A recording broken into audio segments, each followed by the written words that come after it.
자, 안녕하십니까 여러분, 홍기찬입니다. 자, 오늘은 삼성 직무 적성 검사, 그러니까 여러분들 준비하셔야 될 거예요. 이 시험을 여러분들이 도대체 왜 준비해야 되는지 제가 세 가지 이유를 좀 간략하게 말씀드리고, 그 다음에 올 상반기 15년 상반기 스타트 시험의 유형 변화에 대해서 말씀드리는 시간, 그리고 강연 관련돼서 제가 어떤 식으로 진행이 되는지 그렇게 좀 첨언하는 시간도 갖도록 하겠습니다. 자, 그럼 우선 여러분들이 삼성 직무 적성 검사 스타트 시험을 왜 준비해야 되는지, 이번에 타이틀이 GSAT으로 바뀌었는데 사실 유학생들이 봤던 시험이 GSAT이었어요. 그래서 용어가 아마 통일됐다, 저는 그렇게 판단이 되고, 지금 유형 변화 관련돼서 구체적인 이야기는 없습니다. 그래서 지금 나와 있는 수준에 맞춰서 여러분들이 꼭 준비를 하셨으면 좋겠어요. 여러분들이 이 시험을 준비해야 될 이유는, 첫 번째는 삼성은 너무 많이 뽑습니다. 1년에 한 7에서 8천 정도를 뽑아가는 기업이에요. 대졸공채 기준으로. 여러분들이 굉장히 좋아하는 CJ가 1년에 한 1,500 정도 뽑습니다. 그러니까 이거는 내가 삼성이 어떻게 가, 뭐 이렇게 접근할 부분이 아니라 굉장히 많은 덩어리를 여러분들이 벌이게 되기 때문에 준비를 하셔야 돼요. 올 하반기 제일 큰 변화는 직무 적합성 평가입니다. 근데 사실 이거는 여러분 서류 전형이고요. 서류 전형이 이행되고 나서 그 다음에 여러분들이 적성 시험을 또 준비하셔야 돼요. 그러니까 어차피 삼성에 입사하기 위해서는 스타트 시험을 준비하셔야 되니까 같은 관점에서 여러분들이 준비를 하셔야 될 거고요. 그래서 여러분들 출제 범주 굉장히 많이 뽑아가는 기업에 여러분들이 좀 포기하지 않았으면 좋겠습니다. 그 두 번째로 여러분들이 이 시험을 준비해야 될 이유는, 적성 검사는 지금 외국계 기업들도 보고 있고요. NCS 적용이 되기에 따라서 많은 공기업들도 적성 시험을 또 출제하게 될 거예요. 그래서 어찌됐든 간에 여러분들의 수리 추리, 공간 지각 능력, 뭐 이런 실력을 끌어올려야 되는데, 그 삼성은 가장 많은 응시자들이 시험을 보고 있는 시험이기 때문에 이 시험을 여러분들이 떨어질 수도 있겠죠. 그런데 떨어지고 나서 다른 기업 적성 시험을 봐야 하는데, 그때 여러분들하고 경쟁할 친구들은 이미 스타트 공부를 한 애들입니다. 그래서 적성 시험 자체의 경쟁력을 끌어올리기 위한 노력을 진행해야 되는데, 이 시험, 스타트 시험은 출제 범주가 그 어떤 기업보다 넓은 기업이에요. 그래서 다양한 유형들을 여러분들이 학습을 해두면 이제 다른 기업 적성 시험을 준비할 때도 여러분들의 경쟁력이 올라갈 겁니다. 그래서 굉장히 넓은 문, 그 다음에 적성 시험 자체의 경쟁력을 끌어올리기 위해서 준비를 하셔야겠죠. 그리고 세 번째로 여러분들이 스타트 시험을 준비해야 될 이유는, 이걸 너무 어렵게 생각하는 사람들이 많아요. 그런데 이번에 직무상식 문제, 아마 문제 푸신 분들은 아시겠지만 거기 나와 있는 미시경제, 거시경제의 이론들이 여러분들이 뭐 대학교 때 배웠던 그런 굉장히 어려운 출제 수준이 아닙니다. 고등학교, 중고등학교 수준의 경제상식이고요. 그 다음에 여러분들한테 뭐 방정식 문제가 출제된다 하더라도 거기서 여러분들한테 인수분해 시켜가지고 2차 방정식 이딴 거 안 나와요. 끼케야 어려워봤자 연립방정식. 중학교 수준이에요. 그러니까 여러분들이 이걸 까먹어서 여러분들이 어렵게 느끼는 거지 진짜로 어려운 부분이 아닙니다. 그 다음에 15년 상반기 문제 유형이 좀 난이도가 높지 않았고요. 정형화된 패턴들이 그대로 출제가 됐어요. 그래서 하반기 때 아마 직무 적합성 평가, 삼성에서 굉장히 큰 서류 전형을 진행해야 되기 때문에 아마 이 적성 시험에 큰 변화가 있을 것 같지는 않습니다. 패턴이 또 정형화될 거예요. 그러니까 여러분들이 좀 패턴들은 반드시 익혀두고 모르는 부분들을 숙지한 상태에서 시험장에 가야지 여러분들이 좀 대기업 취업이 가능해집니다. 그래서 굉장히 많이 뽑고, 그 다음에 적성시험 자체의 경쟁력을 끌어올릴 수 있고, 누구나 준비를 하면 대응할 수 있는 시험이기 때문에 이런 세 가지 관점에 맞춰서 여러분들 삼성의 직무 적합성 검사를 준비하셔야 되고요. 자, 그러면 이어지는 부분은 올 상반기, 15년 상반기 문제 유형의 변화에 대해서 말씀드리는 시간을 갖도록 하겠습니다. 결론부터 말씀드려서 유형의 변화는 거의 없었습니다. 저는 여태까지 제가 스타트 시험 강의를 하면서 이번처럼 유형의 변화가 없었던 부분도 없었던 것 같아요. 그래서 거의 대등한 비슷한 수준에서 출제가 됐습니다. 우선 언어 논리 파트는 일반적인 여러분들 독해 실력, 그래서 단어 미출친 어휘, 그 다음에 단어 넣기, 문장 넣기, 독해 뭐 이런 부분들로 출제가 됐습니다. 그래서 구직자들이 그나마 상대적으로 좀 쉬워하는 부분인데, 이공계생들 같은 경우에는 독해 속도가 늦어지는 친구들이 있거든요. 그래서 여러분들 준비를 하실 때 시간을 재고 푸는 연습을 꼭 좀 하셨으면 좋겠어요. 그래서 제가 이번 강연도 마지막 시간 때는 시간 재면서 실전형으로 모의고사를 볼 예정이고, 이를 통해 나한테 시간이 부족한 영역이 어딘지 그 부분을 찾아나가는 시간으로 활용했으면 좋겠습니다. 자, 본격적으로 여러분들 어려워하는 파트가 이제 수리 논리 파트인데요. 20문제가 출제되고 있는데 방정식 문제가 5문제 출제가 되고 자료 해석 문제가 15문제 출제가 됩니다. 자, 방정식 문제는 늘상 거의 비슷한 패턴입니다. 그러니까 속도 문제, 농도 문제, 일률 문제, 증감 문제. 그러니까 이거는 패턴을 알고 들어가면 여러분들이 좀 빠르게 문제에 접근할 수가 있고요. 자료 해석 15문제는 지금 올 상반기 같은 경우에는 그래프 문제 하고요. 그 다음에 표에 미처 나와 있지 않은 값을 간단한 추론이나 계산을 통해서 뽑아내야 되는 문제가 한 3분의 1 정도 출제가 됐고, 나머지 한 10문제 정도는 굉장히 좀 쉽게 출제가 됐습니다. 그래서 막연한 불안감, 숫자 계산에 대해서 두려워하는 분들이 계신데, 문제를 좀 시간 제곱, 또 패턴 정형화된 그런 로직들을 좀 끌어올리시면서 접근 기법, 속도를 좀 높이는 작업을 진행을 하셔야 될 거예요. 그 다음에 추론논리 파트 같은 경우에는 3단 논법이 우선 4문제 출제가 됩니다. 자, 이번에 4문제 모두 다 올섬으로 나왔어요. 모든 어떤 조건 문제. 그러니까 요거는 좀 벤다이어그램 같은 걸 활용해가지고 도식화시켜서 문제 접근하게 되면 쉽게 풀 수가 있고요. 그 다음에 여러분들이 제일 힘들어하는 논리게임 문제가 8문제 출제가 됐습니다. 그리고 도형 추리 문제가 3문제 출제가 됐고요. 도식화 추리 문제가 또 3문제 출제가 됐고, 단어 간의 관계 문제가 6문제, 추론 문제가 6문제.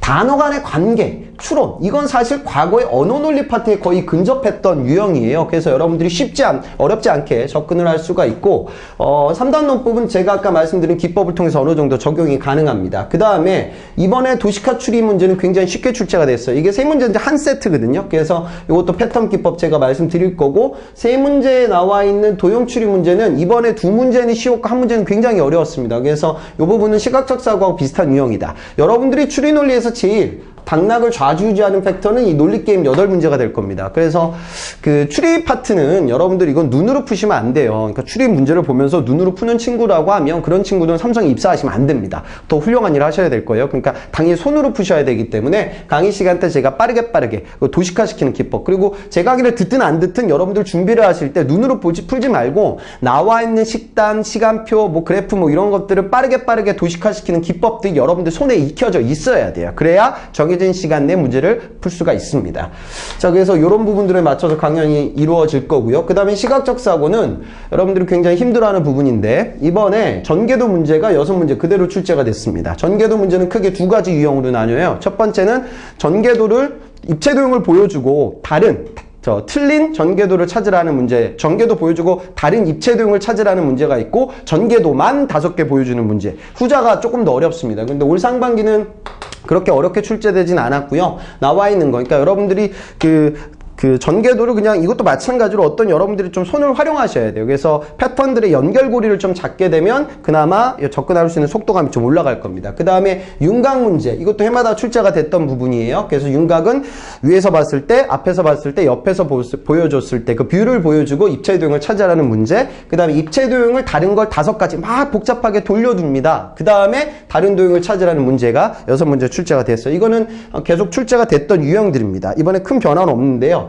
조금 어려웠던 게 종이 접기 문제가 4문제 출제가 됐는데, 종이를 막 복잡하게 접은 다음에 뒤에서 봤을 때 뷰를 찾아라, 이 문제가 출제됐는데 이번에 좀 난이도가 어려웠습니다. 그래서 여러분들 지금 사트의 시각적 사고는 유형들이 8가지에서 9가지 정도 되기 때문에 그런 유형들을 여러분들이 좀 익혀두고, 그러니까 이게 막 준비해가지고 어떤 기법이나 뭐 공식으로 푸는 건 아니에요. 하지만 패턴들을 눈에 발라놓고 그 다음에 시험장에 가야지 그나마 여러분들의 접근 속도가 좀 짧아질 수 있습니다.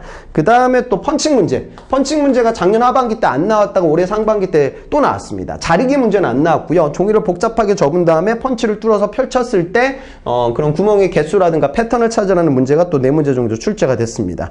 그 다음에 큐브 블럭 문제 1문제밖에 안 나왔어요. 큐브 블럭에서 입체도형에서 하나 뺀 다음에 남아있는 입체도형의 그 형태를 찾으라는 문제가 1문제 출제가 됐고, 그 다음에 조각 합치기 문제, 이거는 색종이 문제라고 과거에 얘기했는데 자른 다음에 나와올 수 있는 문제. 근데 이 부분은 살짝 유형의 변화가 있었어요. 제가 바뀐 유형에 대해서도 말씀을 드리도록 하겠습니다.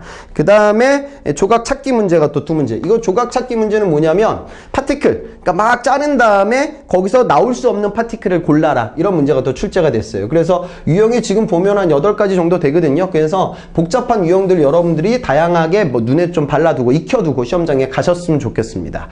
자, 직무상식. 이번에 직무상식이 정말 쉽게 나왔습니다. 직무상식에서 역사 문제가 20문제 정도 출제가 됐고요. 그 다음에 경제경영이 15문제, 과학 IT가 15문제 출제가 됐어요.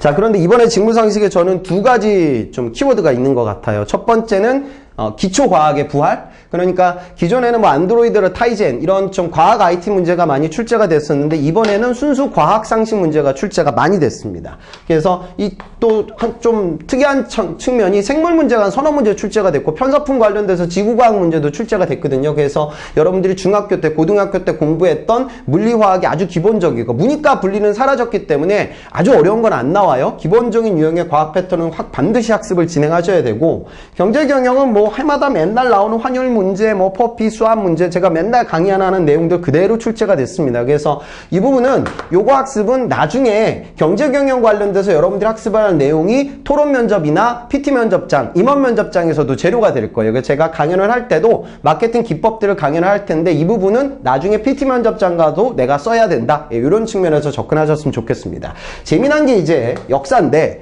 20문제 중에 이번에 저 큰 변화가 과학의 부활, 두 번째가 중국사의 약진입니다. 중국사 문제가 무려 6문제가 나왔어요. 그리고 중국사를 뺀 세계사 문제가 2문제 출제가 됐고 그 다음에 국사 문제가 12문제 출제가 됐어요. 그러니까 이 정도라고 하면 거의 뭐 국사의 절반 정도의 비중이 중국사가 끌어갔거든요. 이 이유는 삼성의 중화 매출, 그러니까 중화 비즈니스의 비중이 굉장히 높아요. 스마트폰 매출에서 절반 이상이 중화 매출이고요. 뭐 신라호텔 뭐 이런 데는 요커들이 메인 고객이죠. 그래서 저는 강연을 할 때 중국사하고 세계사하고 같이 연결시켜서 중국에서 어떤 왕조 시대 때 우리나라에서는 무슨 일이 펼쳐지고 있었는지 뭐 그런 식으로 한번 정리를 해보면 전체적으로 여러분들의 고득점이 가능할 겁니다.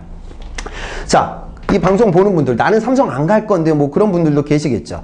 LG, SK, 현대 다 마찬가지입니다. 언어 출제되고요. 수리 출제되고요. 추리 출제됩니다. 시각적 사고 이거는 약간 달라요. LG, SK는 안 나오고 LG하고 현대는 출제가 되는데 삼성은 유형의 폭이 넓다고 하면 현대나 LG 같은 경우에는 문제 난이도가 더 깊습니다. 그래서 그런 식으로 준비를 하셔야 되고 NCS도 지금 구체화되진 않았는데 이런 내용들이 다 그 기초 모듈 시험에 다 들어오고 있거든요. 그래서 여러분들이 이런 부분들을 준비를 하셔야 돼요. 직무상식은 LG 10문제, 그 다음 SK 10문제, 현대는 역사 에세이. 그러니까 국사 관련된 부분은 상식 파트에서 출제가 되고 CJ 뭐 이런 데는 기초적인 일반 상식도 출제가 되고 있습니다. 이게 무슨 소리냐면 사트가 이렇게 출제 범위가 넓기 때문에 요걸로 준비를 해놔야 또 여러분들 경쟁자들이 다 이 시험으로 준비를 하고 있으니까 전체적으로 여러분들의 경쟁력을 끌어올릴 수가 있을 거예요. 그래서 저는 수리, 추리, 시각적 사고, 직무상식 관련돼서 강연을 진행할 거고요. 마지막 시간 때는 모의고사를 통해서 여러분들이 실전형으로 나의 실력도 검증하고 나한테 불리한 부분이 어딘지 좀 찾아나가는 시간도 끌어갈 예정입니다.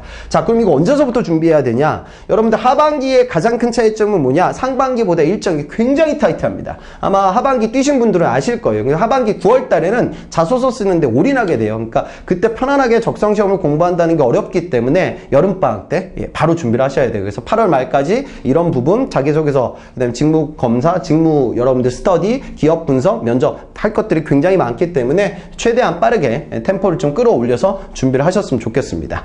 자, 그러면 이렇게 뭐 사트 시험의 좀 유형이라든가 여러분들이 준비해야 될 부분에 대해서 간략하게 좀 말씀을 드렸으니까요. 차근차근 준비하시고 대기업 취업에 한 걸음 더 가깝게 다가가는 여러분들이 되셨으면 좋겠습니다. 이상 홍기찬이었습니다.